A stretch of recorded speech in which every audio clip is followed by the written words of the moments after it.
पांच रंग के चुनरी पहिर के सोनरिया ई चुनरी के जतन न कैलो कैसे पिया घर जाई। कितनो रोकी साथी संघाती साथ न कोनो जाए। माटी के बनल शरीरिया माटी में मिल जाए।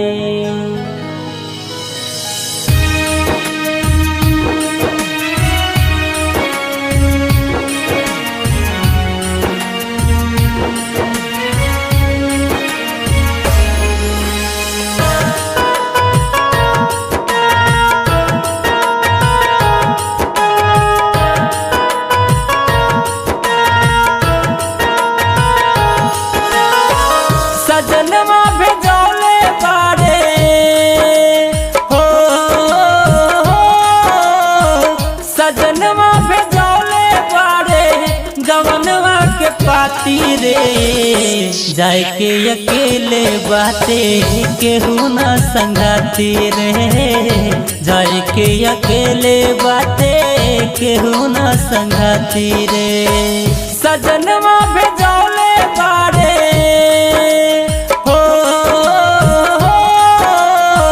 सजनवा भेजौले बारे गवनवा के पाती रे।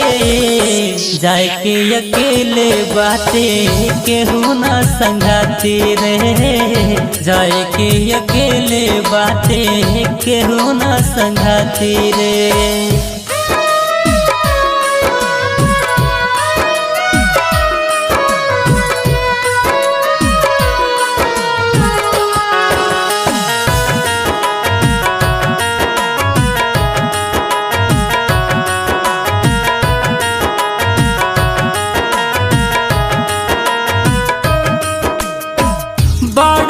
बड़ी सके उम्र बाटे मोरा बानी का मसीन अब ही उम्र बाटे थोड़ा।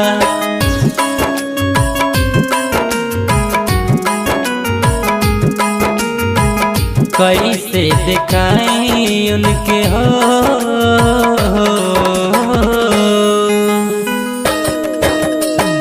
कैसे दिखाई उनके कैसे दिखाई उनके धैल जवन खाती रे।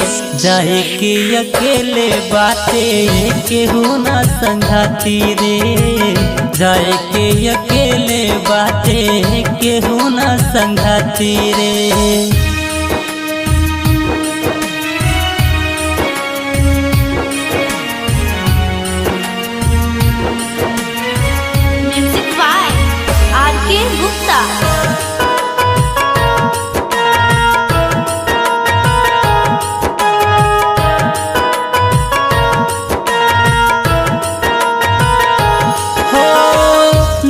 हर नगरिया में बड़ा सुख होला छोड़ल नहीं चाहे केहू नहीं हर टोला।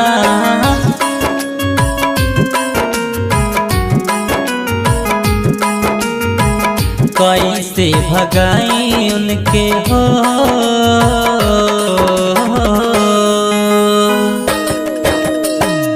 कैसे भगाई उनके कैसे भगाई उनके कौन सजा दी रे। जाए के अकेले बाते केहू न संगती रे। जाए के अकेले बाते केहू न संगती रे।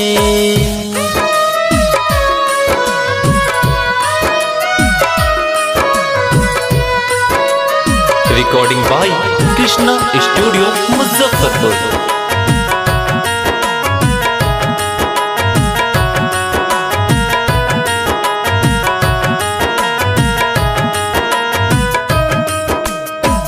कहे धर्मेंद्र अब की छोड़े परी घरवा, ओहे भेजौले बारे 4 गो कहरवा।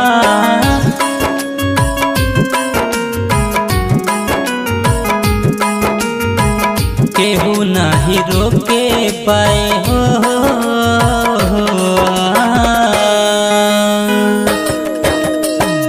केहू नहीं रोके पाई, केहू नहीं रोके पाई साथी संगाती रे।